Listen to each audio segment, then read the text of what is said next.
Seorang pendaki Gunung Bawakareng, Kecamatan Tinggi Moncong, Kabupaten Goa, Sulawesi Selatan, dinyatakan hilang saat melakukan pendakian untuk merayakan Hari Kemerdekaan Republik Indonesia.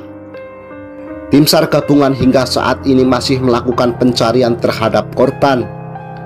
Pendaki bernama Neil, 38 tahun, merupakan anggota pencinta alam Sulawesi Selatan yang sebelumnya sempat merayakan Hari Kemerdekaan Republik Indonesia pada Rabu 17 Agustus 2022. Sebelum hilang, sejumlah rombongan pendaki sempat bertemu dengan korban di antara pos 8 dan pos 7. Informasi yang diterima, sebelumnya rombongan pendaki sempat bertemu dengan korban. Namun saat itu korban tetap ngotot melanjutkan pendakian dan rencananya akan turun gunung pada Kamis 18 Agustus. Namun sampai saat ini korban masih belum ditemukan dan dinyatakan hilang. Menurut Junaidi, selaku Kepala Basarnas Sulawesi Selatan, pihaknya terus berupaya untuk mencari keberadaan korban. Sejumlah regu tim SAR telah diturunkan untuk menyisir sejumlah lokasi yang dilewati korban saat terakhir kali dilihat. Sejak dinyatakan hilang sendiri, ada beberapa tim SAR gabungan yang melakukan pencarian terhadap korban. Para regu yang diterjunkan melakukan upaya dengan teknik pencarian terhadap korban di alam bebas, di mana teknik ini memerlukan keahlian tertentu. Rencananya, Basarnas sendiri akan menambah tim SAR supaya korban bisa segera ditemukan. Junaidi juga menambahkan, pada perayaan hari ulang tahun kemerdekaan 17 Agustus tahun ini diikuti oleh 2065 pendaki. Sebanyak 1227 berada di Lembah Lembana dan 788 pendaki lainnya berada di puncak Gunung Bawakareng.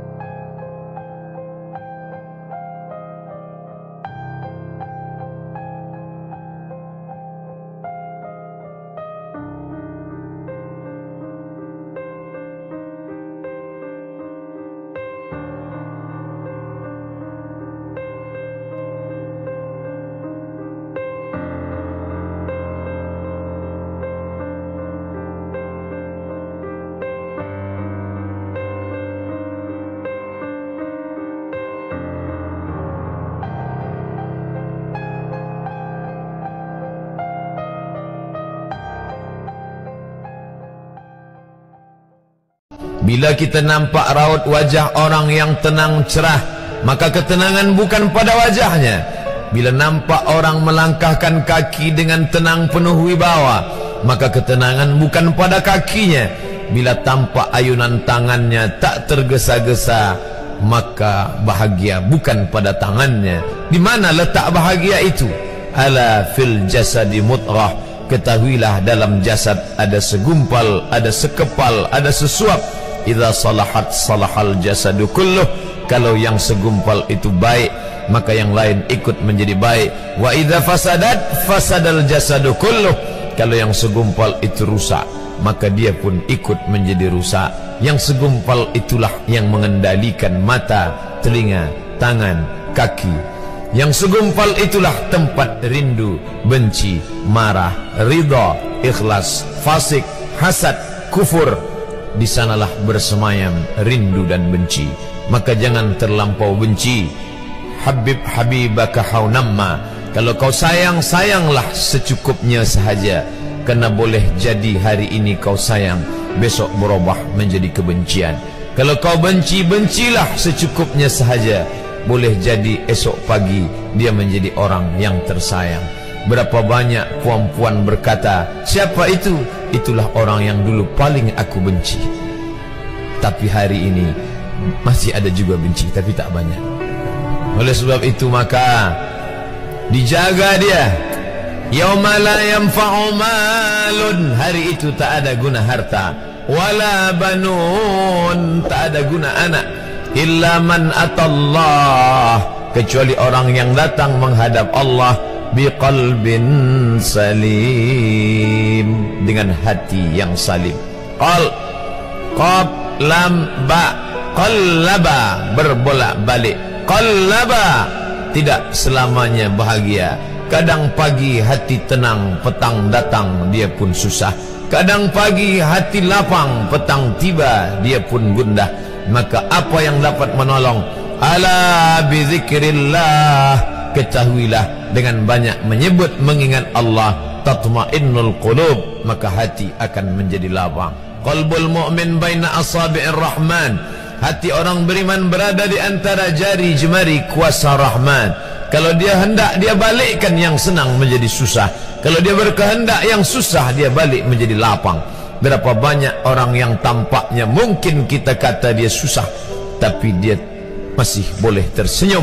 Sebaliknya orang yang menurut pandangan zahir kita cukup segala, makan, pakai, tapi tampaknya kesenangan tak pernah singgah. Apa sebab? Kerana hati milik Allah. Dia ada dalam diri kita, tapi dia bukan punya kita. Lillahi ma fis samawati wa ma fil ard, apa di langit, apa di bumi, milik Allah. Balikkan kepada Allah, dari Allah balik kepada Allah. Senang mengucapkannya, payah mengamalkannya, lebih sulit memasukkannya ke dalam hati. Oleh sebab itu, maka apa cara supaya hati menjadi lapang? Yang pertama, iman. Mesti ada iman, percaya bahawa dia ada walaupun tak tampak oleh mata.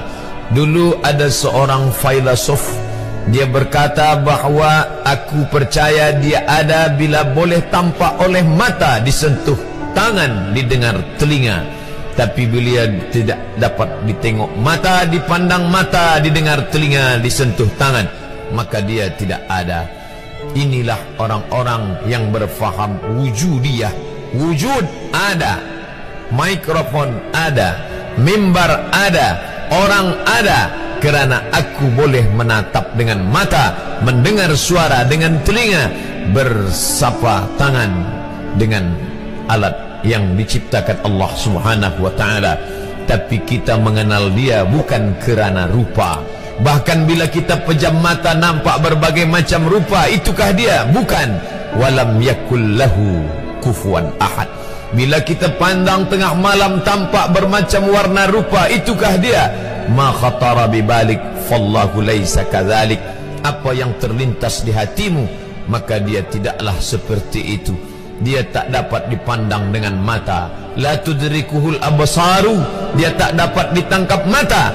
Wa huwa yudrikul absara, dialah yang dapat menatap mata. Jangankan dia, wajah kita pun kita tak boleh melihatnya. Siapa yang boleh melihat wajahnya? Sementara belum dijumpai cermin, belum pandai orang membuat cermin, orang tak tahu bentuk rupa wajahnya bagaimana. Sampai suatu hari dia dalam perjalanan panjang, dia tengok ada pohonan rindang, lalu kemudian dia berteduh di bawah pohon rindang, menghindar dari panas terik matahari. Di bawah pohon rindang ada kolam air, maka saat dia akan mengambil minum dari air kolam, disitulah dia melihat wajahnya. Oh, begitu rupa wajah di dalam air kolam.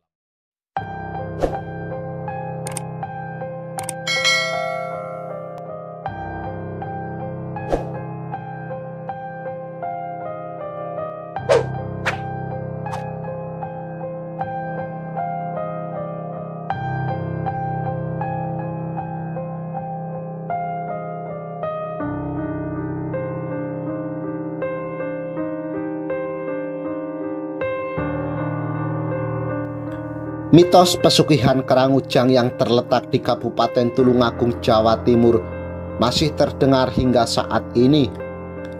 Pengakuan juru kunci membenarkan jika makam Ngujang sering didatangi pelaku pesugihan kera untuk mencari kekayaan. Tidak hanya itu saja, mitos lain yang terdengar adalah kera yang berada di pemakaman ini merupakan wujud dari siluman dan tumbal pesugihan. Selain itu, tumbal yang diminta dari ritual pesugihan Kerangujang ini dapat dilihat dari sebuah sumur yang terletak di tengah makam. Ritual pesugihan Ngujang pernah tersohor puluhan tahun lalu hingga dijadikan tempat wisata spiritual bagi para pencari kekayaan. Menurut sang juru kunci, mitos Kerang Ngujang yang merupakan kerajaan adalah rekaan semata dan kabar bohong yang tidak bertanggung jawab. Banyak yang salah kaprah tentang keberadaan kera yang ada di makam ini. Tidak sedikit pula yang menganggap Kerang Ngujang adalah jelmaan siluman dan tumbal pesugihan. Selain mitos kera yang disebut jelmaan siluman, praktek pesugihan Kerang Ngujang dibenarkan oleh juru kunci. Tidak salah jika tempat ini pernah tersohor sebagai tempat pesugihan Kerang Ngujang. Namun saat ini makam Ngujang hanya digunakan sebagai pemakaman biasa karena lambat laun pelaku pesugihan mencari tempat lain. Disebut pesugihan memang tidak salah. Pengertian pesugihan di sini melalui keberkahan lewat usaha yang dilakukan. Namun justru banyak yang salah paham dan mengartikan pesugihan Kerang Ngujang adalah pesugihan instan. Mereka yang pernah ke sini untuk melakukan ngalap berkah dan untuk melakukan pesugihan Ngujang harus dilakukan dengan dasar sabar. Mengenai tumbal yang sering dibicarakan orang, hal tersebut tidaklah benar. Sang juru kunci mengungkap, sumur yang disebut dapat melihat tumbal pesugihan adalah cerita rekaan yang tidak dapat dibuktikan kebenarannya.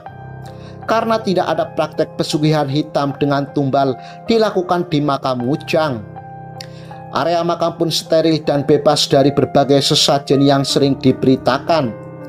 Sang juru kunci juga mengungkap, jika di lokasi makam Ngujang ini terdapat dimensi atau portal gaib. Ia menuturkan, portal gaib yang ada menghubungkan makam Ngujang dengan kerajaan gaib dan hanya dapat dilihat oleh ahli spiritual dan orang tertentu saja.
Seorang pendaki asal Israel, Boaz Bar Anam, dikabarkan terjatuh dari puncak Gunung Rinjani pada Jumat 19 Agustus 2022 pagi sekitar pukul 05.30 waktu Indonesia Tengah. Posisi korban saat terjatuh berada di lereng bagian selatan atau arah Danau Segara Anak dengan jarak kurang lebih 150 meter. Korban mendaki Gunung Rinjani dengan teregistrasi, masuk melalui pintu Sembalun pada tanggal 18 Agustus 2022. Kepala Balai Taman Nasional Gunung Rinjani membenarkan bahwa ada pendaki asal Israel yang terjatuh saat melakukan pendakian di puncak Rinjani. Korban sendiri dievakuasi dalam kondisi sudah meninggal dunia. Sementara untuk kronologis kejadian, diduga pendaki asal Israel tersebut terpleset saat sedang melakukan swafoto di sekitar tebing di Gunung Rinjani. Korban diduga jatuh ke dalam jurang setinggi 150 meter. Tim SAR sendiri membutuhkan 34 regu untuk mengevakuasi korban.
Saya sampaikan begini kan, Pak Kabar Eskrim sudah menyampaikan ya, untuk motif ini Pak Kabar Eskrim menyampaikan harus menjaga perasaan dua pihak, baik pihaknya dari Brigadir Joshua maupun pihaknya dari saudara FS. Dan Pak Menko Polhukam juga sudah menyampaikan juga, karena ini masalah sensitif nanti akan dibuka di persidangan. Ya di persidangan silakan. Ya kalau bisa dikonsumsi ke publik, nanti timbul image yang berbeda-beda. Karena ini materi penyidikan dan semuanya nanti akan diuji di persidangan. Insya Allah nanti akan disampaikan di persidangan. Ya rekan-rekan. Nanti itu di persidangan. Ya jelas ya. Oke, terima kasih.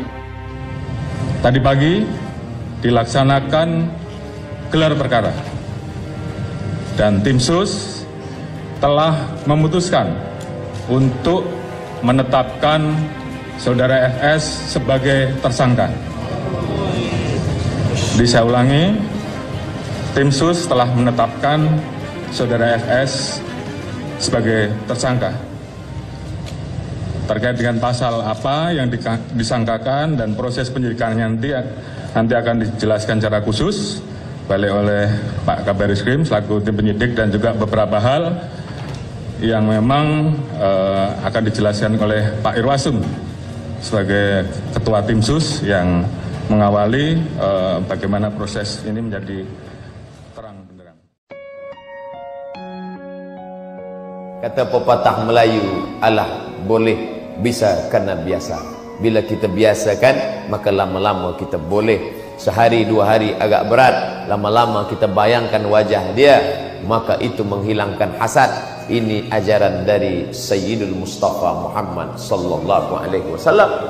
Maka kita mintakan, adapun mendoakan dia di hadapan dia, itu memang ajaran. Anak dia lahir, sama-sama menikah. Dulu pula kita nikah daripada dia. Kita menikah bulan 1, 9 bulan belum juga anak lahir. Dia nikah bulan 1, bulan 5 dah lahir. Sakit hati kita. Kenapa dia dulu punya anak? Kenapa dia dulu? Kenapa bukan aku? Maka saat itu kita tetap datang. Idza da'aka, bila dia jemput engkau hadir pada acara walimah akikah anak dia. Ini anak engkau, ya. Barakallahu laka fil mauhub wa syakartal wahib wa ruzikta birrahu wa balagha asyuddahu.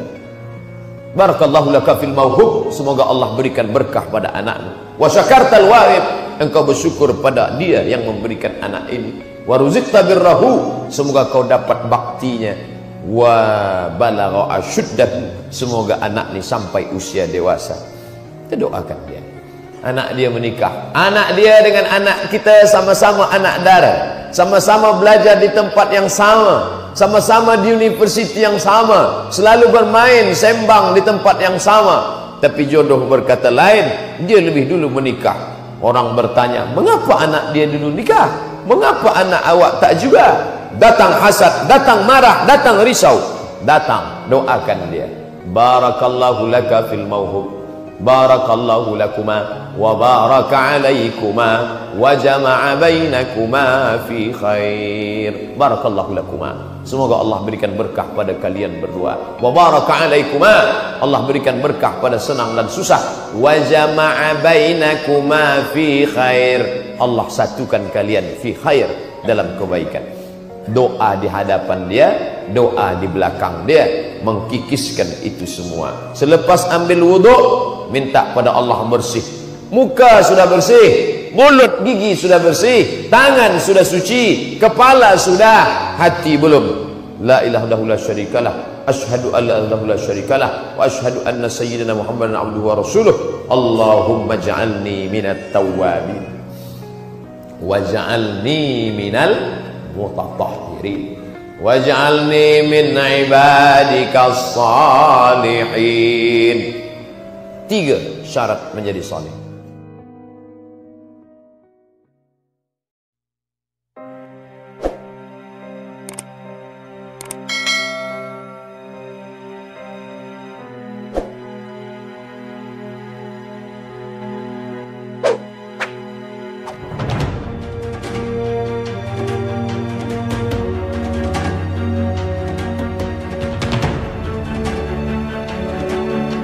Jika ada bukti perencanaan dalam pembunuhan tersebut, maka dia diancam dengan pidana mati. Dan berdasarkan dua alat bukti, yang pertama adalah keterangan saksi, kemudian bukti elektronik berupa CCTV baik yang ada di Saguling, di lokasi Saguling maupun yang ada di dekat TKP, ya, yang selama ini menjadi pertanyaan publik, yang diperoleh dari DVR Pos Satpam. Inilah yang menjadi bagian daripada circumstantial evidence atau barang bukti tidak langsung yang menjadi petunjuk bahwa PC ada di lokasi sejak di Saguling sampai dengan di Duren 3. Menurut perannya masing-masing, penyidik menerapkan pasal 340, subsidiar pasal 338, junto pasal 55, 56 KUHP dengan ancaman maksimal hukuman mati, penjara seumur hidup, atau penjara selama-lamanya 20 tahun.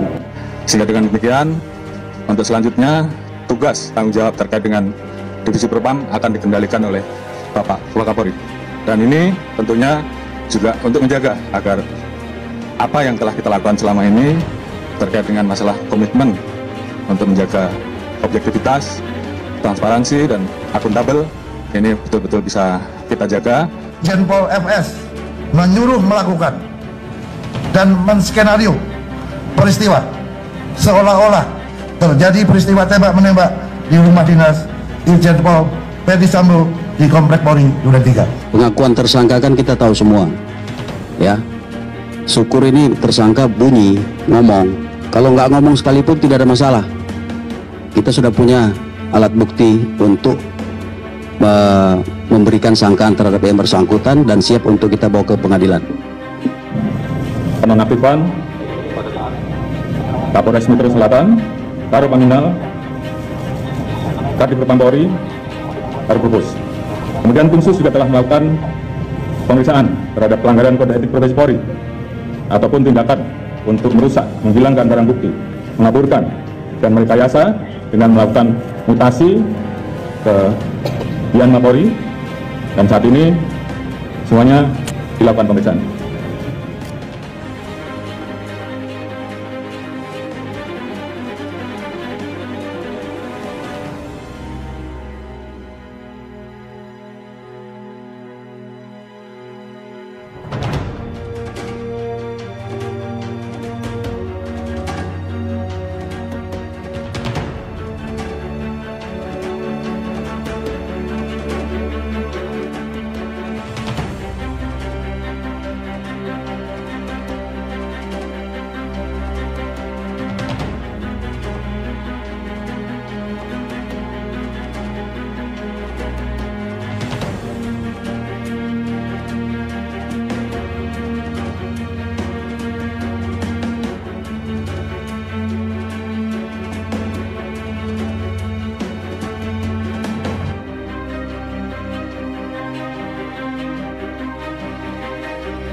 Pencarian terhadap Raffi Dimas Badar, seorang wisatawan yang hilang saat berkemah di Bukit Krapyak, Desa Padusan, Pacet, Mojokerto, sampai dengan siang ini belum membuahkan hasil.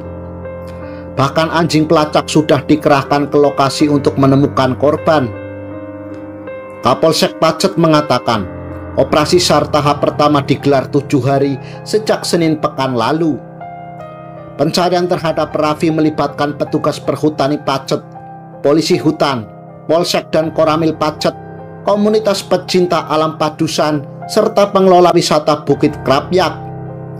Bahkan anjing pelacak dari BPBD Jatim juga dikerahkan pada Sabtu 17 September untuk menemukan Raffi.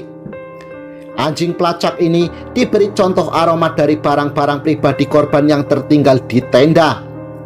Namun wisatawan asal Pasuruan itu sampai siang ini belum ditemukan. Operasi pencarian terhadap Raffi sempat dihentikan 1 hari pada Minggu 18 September. Pada hari ini, Pencarian kembali dilanjutkan. Selanjutnya, tim SAR gabungan akan menggelar rapat untuk menentukan kelanjutan operasi pencarian ini. Awalnya, Raffi dan teman-temannya tiba di wisata Bukit Krapyak pada Sabtu 10 September sekitar pukul 20.00 waktu Indonesia Barat. Kemudian mereka berkemah di campground objek wisata ini. Keesokan harinya, Raffi turun ke musola makam Sunan Pangkat untuk sholat subuh. Ketika itu, ia bertemu dengan dua temannya. Korban lantas berjalan kembali ke arah campground sekitar pukul 5 pagi waktu Indonesia Barat. Namun sampai siang, ternyata Raffi tidak berada di tendanya. Sehingga teman-temannya melaporkan ke loket wisata Bukit Krapyak sekitar pukul 10 waktu Indonesia Barat. Sedangkan sepeda motor korban tetap berada di tempat parkir wisata Bukit Krapyak. Menurut petugas sendiri, Raffi terakhir kali terlihat pada Minggu 11 September sekitar pukul 16.00 waktu Indonesia Barat. Ketika itu, korban sempat terekam video wisatawan lain di Petilasan Brawijaya.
Mahasiswa asal kota Surabaya dilaporkan hilang saat mendaki dan berkemah di Bukit Krapyak, Kecamatan Pacet, Kabupaten Mojokerto. Korban dilaporkan hilang setelah terpisah dari rombongan lainnya saat akan pulang dari lokasi perkemahan. Korban sendiri bernama Raffi Dimas Badar yang berusia 20 tahun, seorang mahasiswa dari Surabaya. Korban terpisah dengan rombongan sejak Minggu 11 September 2022. Namun hingga hari ini korban belum juga ditemukan. Tim SAR gabungan Perhutani, TNI Polri, serta relawan telah turun ke lokasi untuk melakukan pencarian. Mereka menyisir ke Bukit Krapyak hingga sekitar lereng Gunung Welireng. Informasi yang dihimpun, korban sebelumnya berangkat bersama 10 temannya dari Surabaya dalam rangka liburan kampus. Mereka lantas menginap dan berkemah di perbukitan Krapyak. Saat Minggu pagi, korban sempat disapa dua temannya usai sholat subuh untuk diajak turun ke parkiran dan akan kembali ke Surabaya. Namun hingga Minggu siang, korban tak kembali dan 10 teman korban melaporkan kejadian ini ke Polsek Pacet. Dari hasil penelusuran tim SAR gabungan, korban hingga hari ini belum ditemukan. Pencarian dilakukan sejak Minggu sampai saat ini di radius 30 km. Sementara sepeda motor korban masih berada di parkiran Bukit Krapyak. Selain melibatkan tim SAR dan pihak kepolisian, pencarian juga melibatkan ahli spiritual. Namun sayangnya, pencarian korban hingga saat ini belum juga membuahkan hasil sama sekali. Rencananya, tim SAR akan terus melakukan pencarian hingga korban berhasil ditemukan.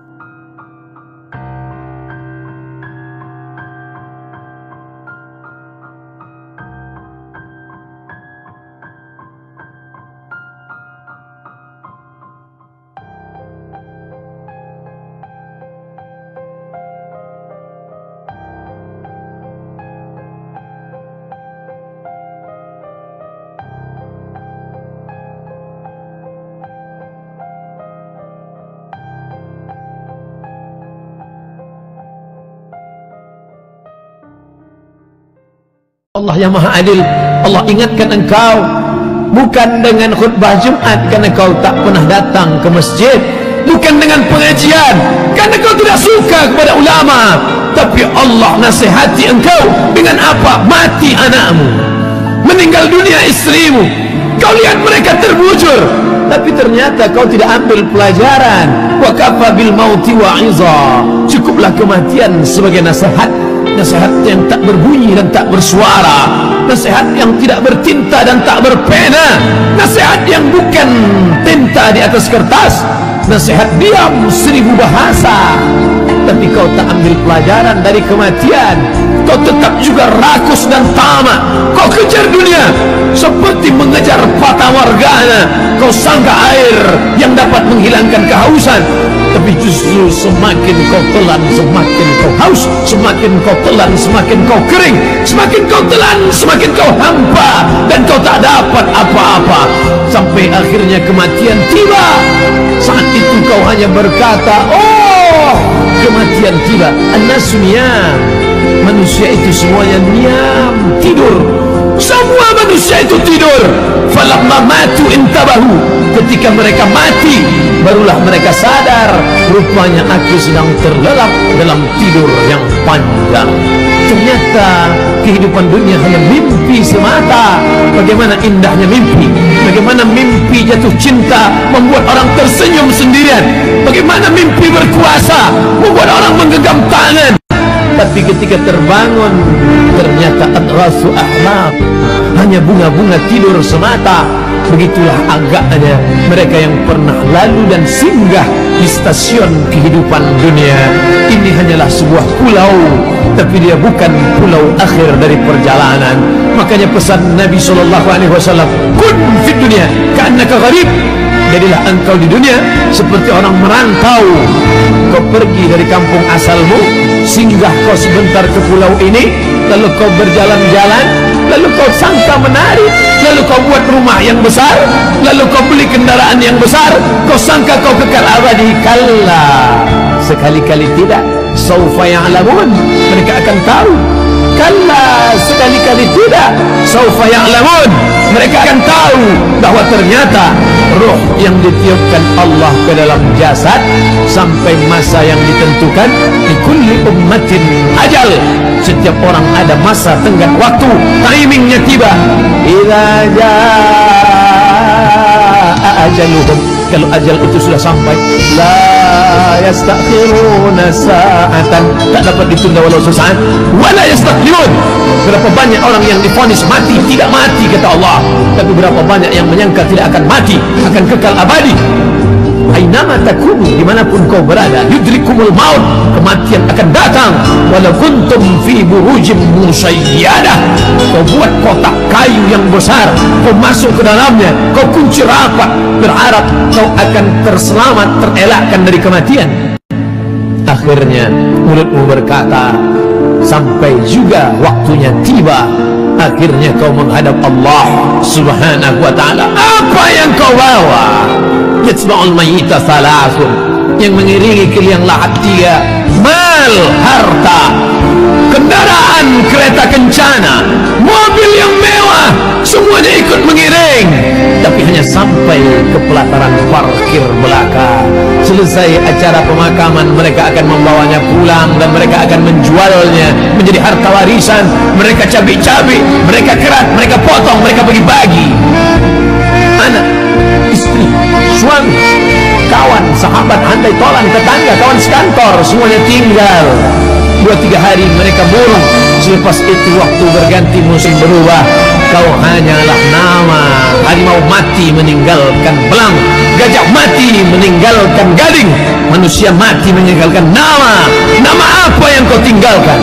Fir'aun juga meninggalkan nama, Qarun juga meninggalkan nama, Haman juga meninggalkan nama.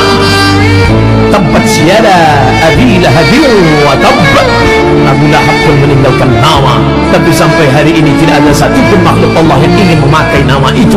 Nama yang amat sangat kotor, nama yang tidak tidak mencerminkan kebaikan. Hari ini kau berada sedang di simpang jalan. Wa nafsi wa ma sawaha, demi jiwa dan penciptaannya. Falhamaha fujuraha, diberikan Allah jalan fujur, jalan hitam, jalan bengkok, jalan yang tidak ada hidayah di dalamnya. Wa taqwaha, jalan takwa, jalan hidayah, jalan kebaikan. Kalau masih ada rasa takut di dalam hatimu, jagalah takut itu. Kalau masih ada rasa sungkan kepada para ulama, rasa tak enak hati kepada orang tua, rasa segan kalau tak ke masjid, jagalah dia, wariskan ke anak cucu. Itu yang akan menolong di hadapan Allah Subhanahu wa taala. Yarji'u usnani, yang dua pulang ke rumah, anak pulang, istri pulang, yang tetap kekal abadi. Wa yabqa wahidun, yang tinggal cuma satu. Kalau pernah kau membangun masjid, man bana masjidan, siapa yang bangun masjid, banallah mithlahu baitan fil jannah, dibangunkan Allah satu istana di dalam surga.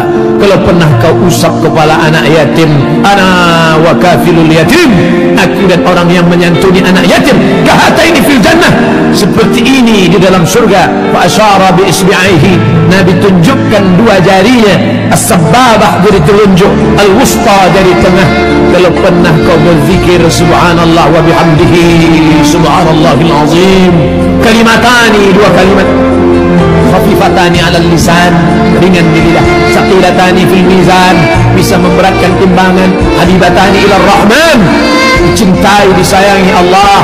Sempat di sela-sela waktumu kau ucapkan subhanallah bihamdihi subhanallahil azim. Itu yang akan menolong di hadapan Allah Subhanahu wa taala. Lain daripada itu hanya akan menjadi hambaan mansura, habaan mansura, seperti debu yang ditiup angin. Kelak kita semua akan kembali kepadanya. Apa yang akan kita bawa? Illal ladzina amanu wal asr, demi waktu, demi masa, demi timing, semuanya akan kembali kepada Allah. Innal insana lafi khusr, semua manusia rugi. Yang kaya rugi, yang miskin apalagi, yang berkuasa rugi, yang tak ada kuasa lebih merugi. Tapi ada orang-orang yang tidak rugi, kata Allah, illa, kecuali illal ladzina amanu, orang yang beriman. Lalu dengan imannya itu dia wa amilus salihat, beramal saleh, wa tawasaw bil haqq, saling menasihati dalam kebaikan, wa tawasaw bis sabr, saling menasihati dalam kesabaran. Ini benar, ini salah, kau mesti sabar dalam ibadah, kau mesti sabar dalam berjuang, kau mesti sabar dalam menolong agama Allah. Sampai akhir masanya tiba, tak satu pun dapat membantu dan menolong. Yauma yafirru mar'u min akhihi, hari itu orang lari dari saudara kandung, wa ummihi, ibu kandung, wa abi, ayah kandung, wa sahibatihi, istri dari suami, suami lari dari istri, wa bani, anak-anak, buah hati belayan jiwa. Sehari tak menatap mata, rindu luar biasa. Tapi sampai masanya mereka pun meninggalkanmu dalam keadaan sendirian. Walaqad jitumuna furada, kau akan datang menghadap Allah furada, sendirian. Kama khalaqnakum awwala marrah, sebagaimana dulu kuciptakan kau sendirian, kau pun akan datang menghadap Allah sendirian. Kalaupun bersahabat, bersahabatlah karena Allah. Kalaupun punya anak, didiklah dia karena Allah menjadi anak soleh solehah. Kalaupun berumah tangga, jadikanlah rumah tangga sebagai jalan mencari ridha Allah, sehingga menjadi sakinah mawaddah warahmah. Kalaupun berkenalan, bersahabat, berpemimpin, jadikanlah dia sebagai orang yang membawa ke jalan ridha Allah Subhanahu wa ta'ala.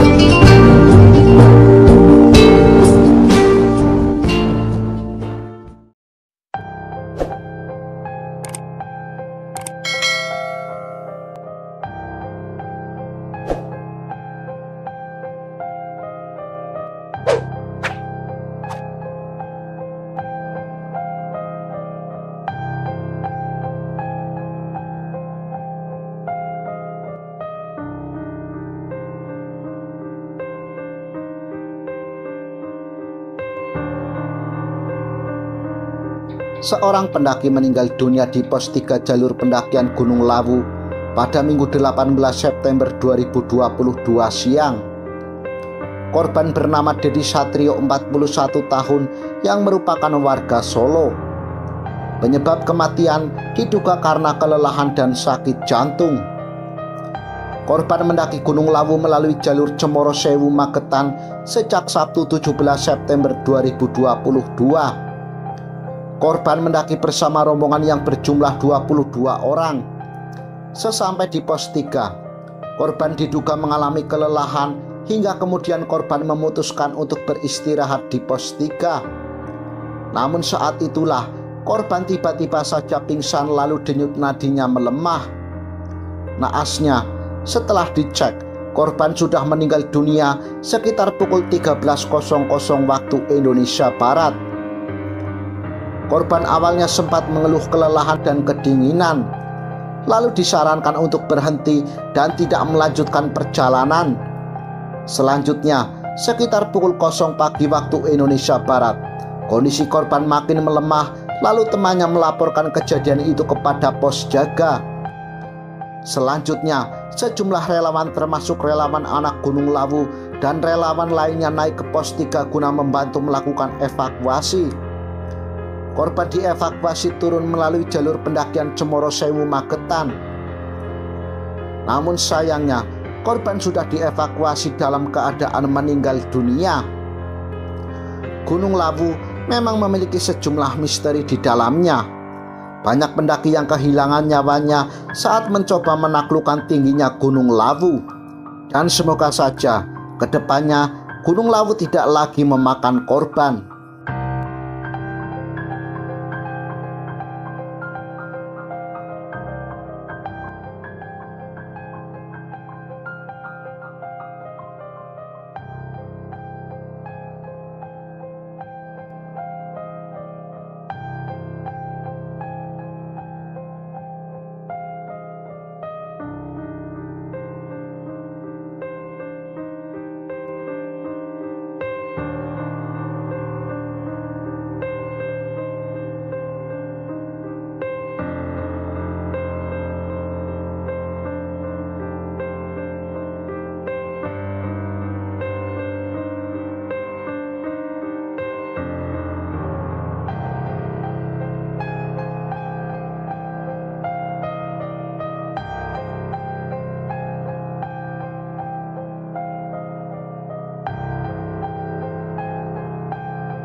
Setelah hilang selama 16 hari, pendaki asal Pasuruan Raffi Dimas Badar akhirnya ditemukan meninggal dunia di Bukit Krapyak, Desa Padusan, Kecamatan Pacet, Kabupaten Mojokerto pada Selasa 27 September 2022. Humas Basarnas Surabaya, Saiful Hadi mengatakan korban Raffi ditemukan tim operasi SAR Krapyak sekitar pukul 11.00 waktu Indonesia Barat di jurang dasar air terjun Mati.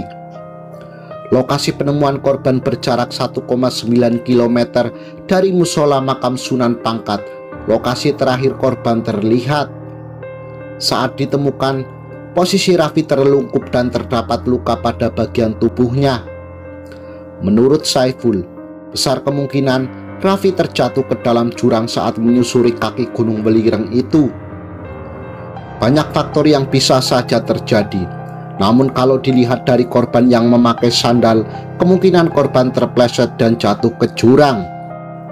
Sehari sebelum ditemukan, tim SAR sendiri berhasil menemukan sandal warna hitam yang identik dengan yang digunakan saat dilaporkan hilang. Sandal itulah yang menjadi petunjuk petugas menemukan jasad korban. Sementara untuk proses evakuasi sendiri sempat terkendala medan yang sangat terjal, sehingga untuk proses evakuasi memakan waktu yang cukup lama.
Ada satu orang beramal dengan amal ahli surga, sampai antara dia dengan surga tinggal sehasta, tapi sudah didahului kitab dia masuk neraka, maka akhirnya dia berbuat amal neraka, masuk neraka juga dia akhirnya.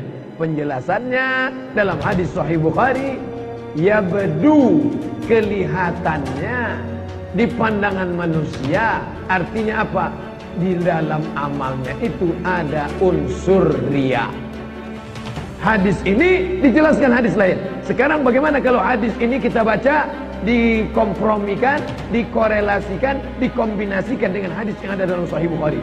Ada orang beramal dengan amal ahli surga, kelihatannya di depan manusia macam amal ahli surga, tapi ternyata tak ada keikhlasan dalam dirinya, maka akhirnya dia masuk neraka. Kenapa? Karena riya. Begitulah pemahaman memahami hadis dengan pemahaman yang sempurna dikombinasikan dengan hadis lain. Bagian akhir dari hadis, wa inna a'adakum, ada di antara kamu, la ya'malu bi amali ahlin nar, dia sudah beramal dengan amal ahli neraka, berzina, minum khamar, berjudi, ma yakunu bainahu wa bainaha illa zira', sampai-sampai antara dia dengan neraka itu tinggal sehasta, sikit lagi masuk neraka. Fayasbiqu alaihil kitab, tapi dia sudah didahului kitab. Fayamalu bi ahli jannah, lalu kemudian dia beramal dengan amal ahli surga. Fayadkhuluhu, dia pun masuk surga. Apa makna yang terkandung dalam kalimat ini? Bahwa orang yang pelaku dosa, jangan pernah kau putus asa dari rahmat Allah Subhanahu wa ta'ala. Tak terhitung berapa SMS, WhatsApp, message yang masuk. Ustaz, saya ini penuh dosa, masa kecil tak pernah belajar agama, saya berzina, apakah masih ada terbuka pintu untuk saya? Nih hadis jawaban untuk saudara-saudara kita yang merasa dirinya berdosa. Kalian yang sudah beramal dengan amal ahli neraka, tapi kalau berbuat baik, maka Allah Subhanahu wa ta'ala tetap membukakan pintu kebaikan. Beramallah dengan amal ahli surga, jangan ada riak di dalamnya, karena nanti di akhirat manusia ini akan terbagi tiga. Kalaupun kita sekarang macam-macam kelompok agama, aliran, mazhab, hanya terbagi tiga nanti di akhirat. Pertama, orang yang beramal karena Uzair. Kedua, orang yang beramal karena Isa. Ketiga, orang yang beramal karena riya. Hai kalian yang beramal karena Uzair, cari Uzair, aku tak mau beri balasan pada kalian, cari Uzair. Hai kalian yang beramal karena Isa, cari Isa, aku tak mau beri balasan pada kalian, karena kalian beramal karena Isa, cari Isa. Yang ketiga, kalian yang dulu beramal karena riya, karena manusia, karena atasan, karena mertua, karena murid, karena jamaah, cari mereka. Aku tak mau diduakan, aku tak mau disandingkan, aku tak mau dibuat ada tandingan-tandingan. La syarikalah, tidak ada sekutu, tak ada yang setara bagi dia. Inilah pemahaman tentang hadis ini menurut para ulama, bukan menurut saya.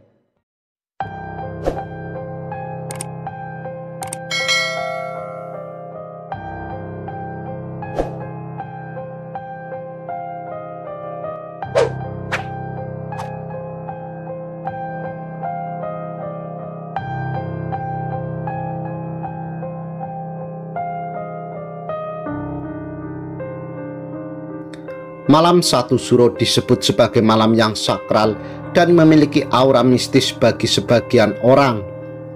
Bahkan, malam 1 Syuro dikenal sebagai malam yang penuh misteri dan juga sangat angker.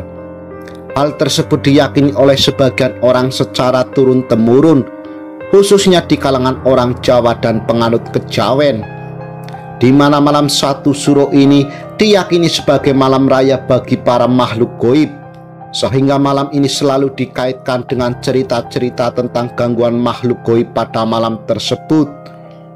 Hal inilah yang menimbulkan pertanyaan, ada apa dengan malam 1 Suro? Dan sebetulnya, apa alasan malam 1 Suro dikenal sebagai malam penuh misteri dan sangat angker? Malam 1 Suro dianggap sebagai malam yang memiliki aura mistis dan sangat angker, yaitu di mana bagi sebagian orang, mereka meyakini malam 1 Suro disebut sebagai malam paling buruk dalam 1 tahun. Bahkan, sebagian orang meyakini bahwa pada malam tersebut akan banyak sekali sial dan bencana yang akan menimpa umat manusia.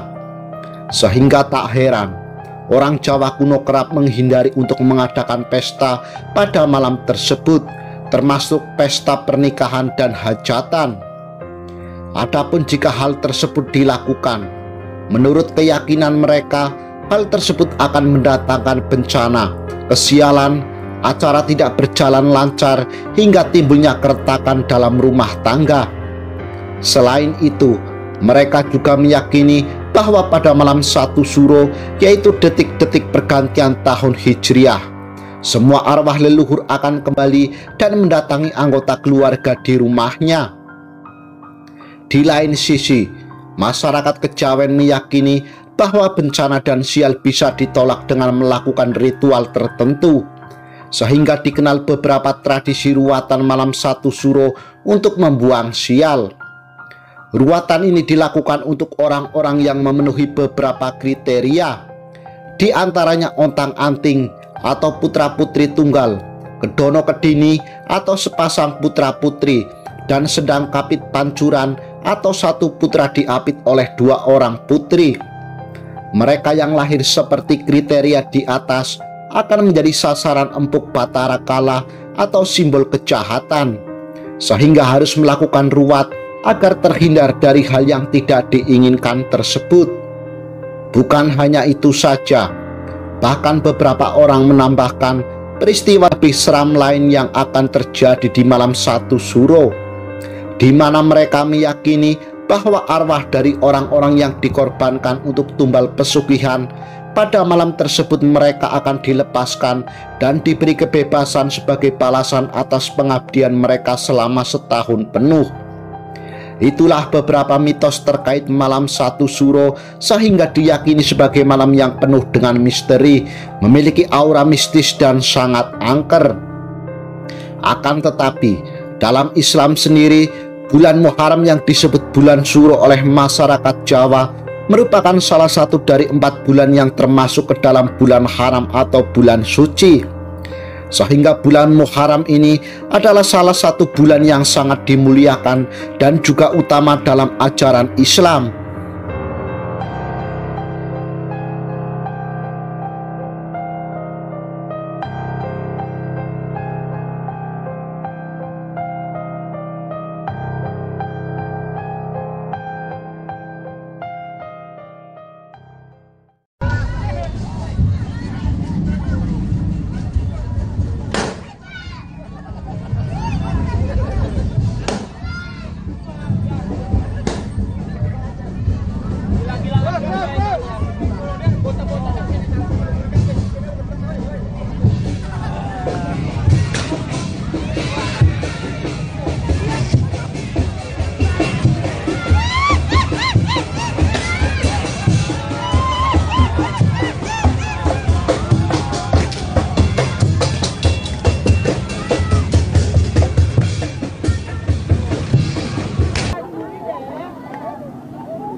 Judi di atas dunia, haram hukumnya. Judi. Jadi jangan melakukannya ya. Iya.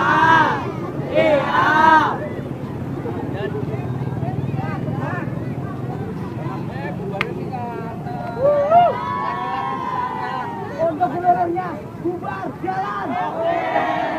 Pilih ke depan.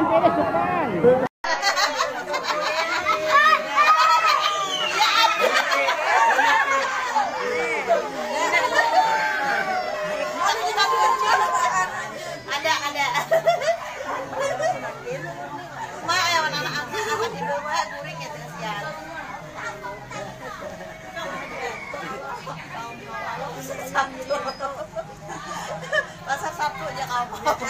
Orangnya.